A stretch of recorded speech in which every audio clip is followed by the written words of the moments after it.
I have a little screen that shows whether or not we've actually started, like, over to the right, so it's like yeah.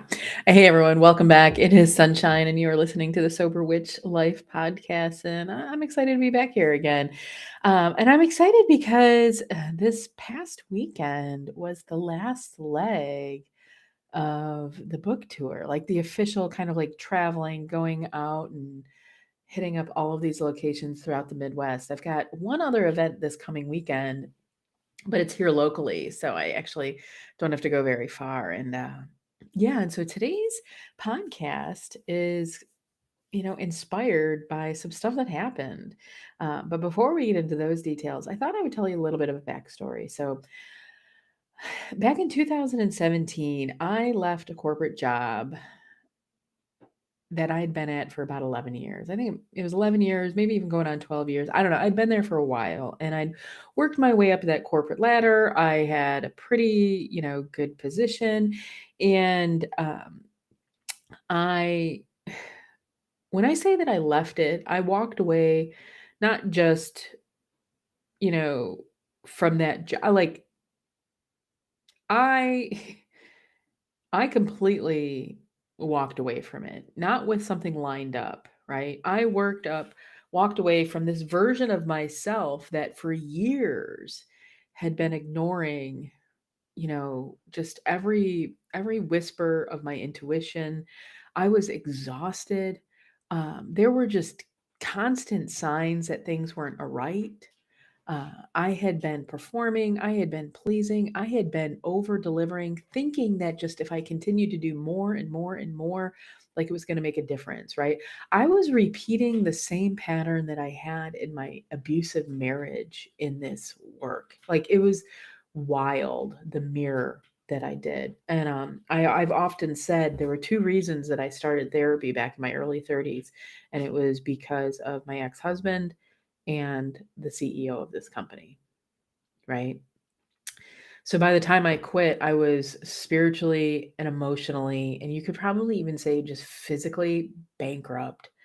I was drowning in all of this shame and guilt for having stayed in this place that had literally drained the light out of me, right? And this was only 2 years after I walked out of that marriage, too. And so, you know, just think about how how empty I'd felt. Like I had nothing had been filling my cup, right? And so I began every single morning, and probably like after about a week and a half or two, I started every single morning laying on my yoga mat. I took the room that I'm in right now and I turned it into a little tiny yoga studio. And I put a space heater in there and a timer on that. So it would be like 85, 88 degrees in this room every morning. And I'd walk in and I'd spend 90 minutes on that yoga mat, and I'd just be in grief because of all of this change, like all of what I had let go. And I had nothing lined, I had no clue what I was going to be doing next. But I knew wholeheartedly one thing. And I would just lay there and I would ask my spirit guides as I laid in Shavasana, please, whatever you do, help me avoid ever losing myself like that again. I just never wanted to find myself in that position ever again. Right. And so for months, I would practice yoga. I would practice daily meditation. I would spend the 90 minutes stretching, sweating, being in stillness. And just, it was hard, right? For somebody that had worked 50, 55, 65 hours every single week, go, go, go, do, at the beck and call um, of either, my ex-husband or, this CEO and this president, like felt like I'd given my life up to either this relationship or this organization.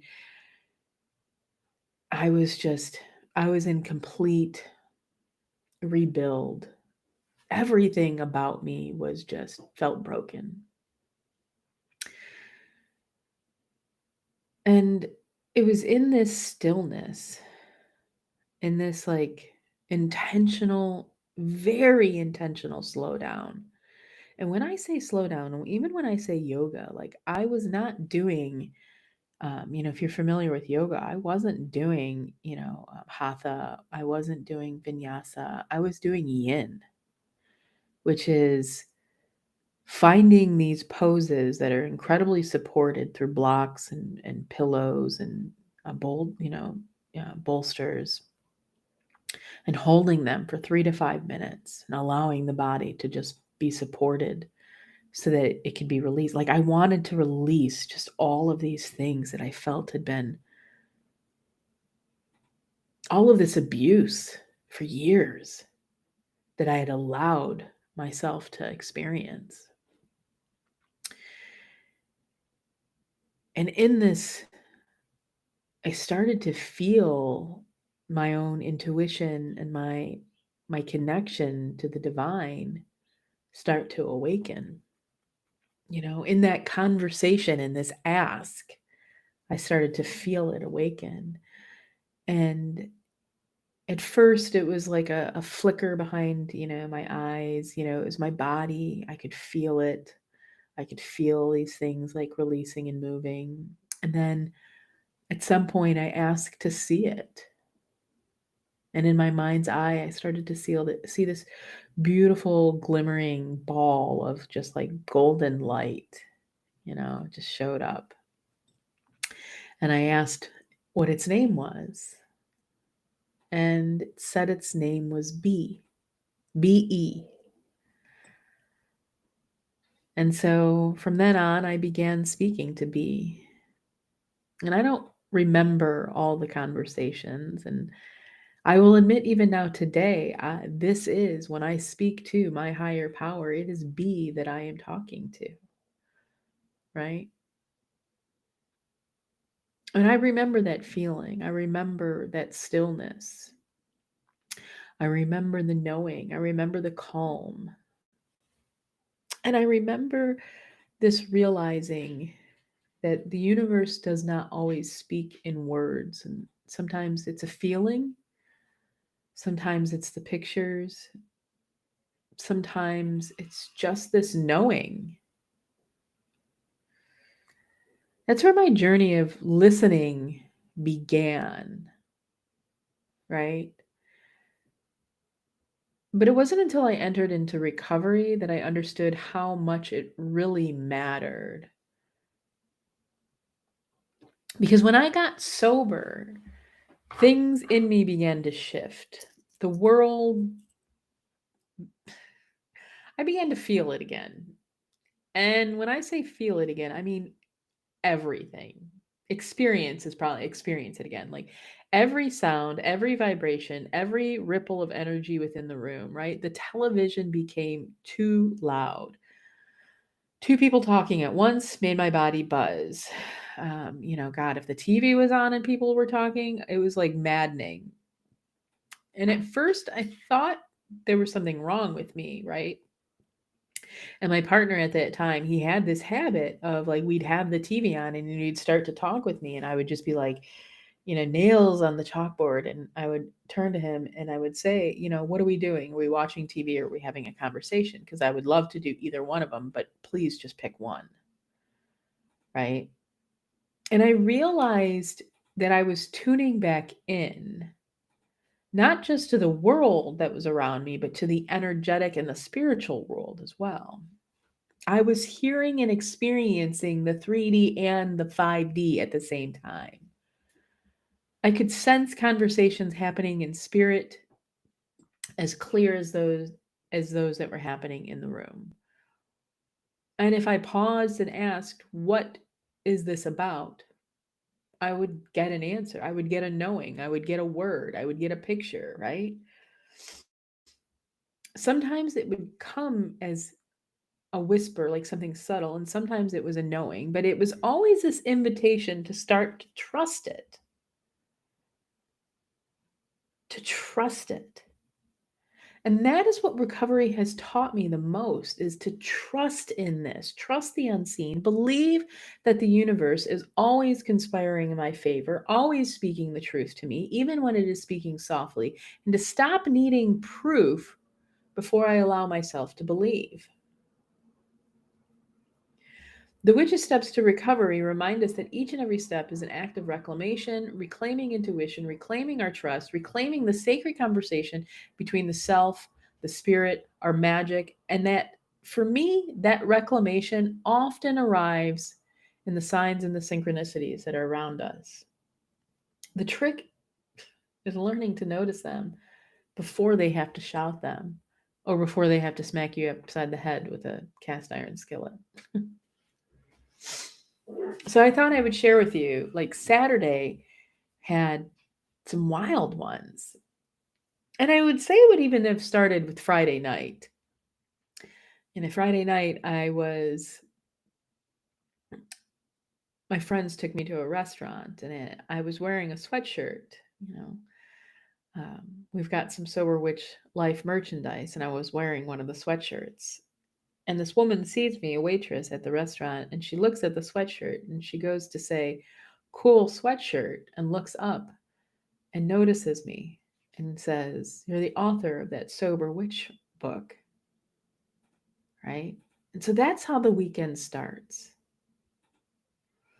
But then on Saturday, I go to get coffee and I'm in a coffee shop in this little tiny town and I'm waiting for the barista who's at the drive-in counter, right? And I notice that there's a fly buzzing around. But as I look closer, I realize it's not a fly, it's a bee in a coffee shop in October. A bee. So that felt like a little bit like a message, strange and unusual. I watch it hover and I think, okay, I'm just curious about this now. So I grab my coffee. It's delicious. And now I've got to walk a couple of blocks to meet my friends. And so I'm walking, and all of a sudden, another bee swoops down right in front of my face. And if I was any step closer, I would have swallowed this bee, right? No coincidence. So I pause, I take a breath, and I ask the bee, "What do you have for me? What message? What am I supposed to be paying attention to?" And I heard it really carefully. Be careful, be aware, be safe on your trip today. I thanked the bee and I continued on my way. I'll admit I didn't know how relevant that bee was in that moment. The day unfolded fine, but there were a few moments where caution would have served me better. I can't count how many turns that I missed or near missed, right? I had to like turn around, exits. It was, yeah, okay, right? The bee was trying to teach me to listen, to pay attention. Sometimes it's the small things, not just the big ones. Yeah. In other words, sometimes the universe doesn't need to send lightning bolts, just sometimes it sends wings. And then later in the day, my friend and I were at our last stop at a metaphysical store in Fort Wayne, Indiana. And the woman behind the counter told us about their psychic that was there in the shop for the day and said, "You've got to meet her because she's going to love your book." And my friend laughed because she already knew her. And soon we're back in the little room. We're chatting with her, and she's amazing and beautiful and so grounded. She had this beautiful red hair, too. And I look down, and on her table, right, just as many psychics have, she has all her like knickknacks and tchotchkes and crystals. And I notice she has these ducks, some from carved out of stone, out of crystal, and a bright yellow rubber duck. And I can't help but ask about them, right? You know, I'm hearing in my head to ask about them. And she smiled and she tells me this story that lo and behold, all of her friends have placed hundreds of little ducks around her house throughout the years. It's kind of a thing with her. And so, Spirit is reminding me that over the course of the last couple of weeks, including at one of our last locations that I was with this friend, I bought a duck. And then a week after that, somebody gifted me a duck at another pagan event. And both of these now sit on my altar. Before that, I had never owned a single duck in my life. And so I knew in that moment that this was not an accident. Spirit was affirming that this woman was meant to be in my life. And these ducks were a confirmation of this alignment, signs that the threads of our path were meant to cross. We hugged as we parted ways and promised to stay in touch. And I left the shop smiling, reminded that synchronicities often feel like these moments of deja vu with a pulse. Spirit does not just warn us, but it delights us. It weaves these joyful little connections into our journey if we're open to seeing it. Last but not least, as far as that day goes, right? Because talk about a magical day. The night ended a couple of hours later. After dinner, we're heading home and it is dark and we are driving down just a, one lane highway, cornfields on either side. And my friend and I are deep in conversation. We're talking about fear, right? About stepping into visibility, about this kind of terror of being seen, and not just any being seen as a pagan, as a witch, as a heathen, as somebody that practices the more healing arts, the esoteric arts in a strongly Christian dominant community. And spirit is like speaking to me and coming up. And telling me that I she has a fear, right? And she needs to speak to it and look into it. That her hesitation to fully offer these gifts or to ask the money that she is worth, right? Because they may not be welcomed. And as this conversation is going on, in the headlights in front of us leaps a deer into the road and everything stops. Time just stops. Silence. And I guide the car smoothly around that deer. And as we do, it looks right at me. And my friend and I just paused. And I feel the message instantly that she is protected. The deer is spirit's way of showing us that fear does not prevent danger, trust does.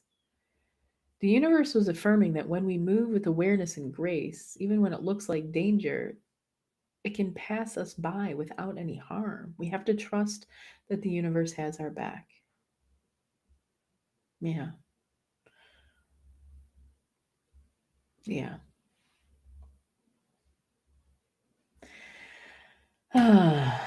It's a gentle reminder that not every leap in the dark is a threat. Each of these animals throughout the day carried a different frequency of the same message, the same lesson that we have to listen. The bee warned me to pay attention. The duck reminded me that alignment often shows up as delight, and the deer reaffirmed that trust is stronger than fear. Together, they revealed something that's deeper than recovery itself, and that is the act of listening is a divine act. When I entered recovery, I learned to quiet the noise, to pause before reacting, to make space for messages that aren't always spoken in words. Stillness became my teacher. Listening became a ritual. Bird song replaced the hum of chaos, and I started to hear the universe in everything, the wind and tarot and other people, and the way my body leaned towards truth. The Witch's Steps to Recovery teach that healing happens in three sacred movements: surrender, awareness, and transmutation. Surrender is the stillness that allows us to hear. We can't receive guidance if our minds are louder than spirit. Awareness is learning to discern what's being said, to feel the difference between fear and intuition, projection and truth. And transmutation is the act of trusting what we have heard and turning knowledge into embodied wisdom. And the more I practice these steps, the more fluent I become in the language of the universe. It's not always clear at first. Sometimes it's a symbol, a pattern, or a whisper. But over time, I have learned that everything that happens carries meaning, even silence. is a message. Sometimes the sheer act of me being confused is a teacher.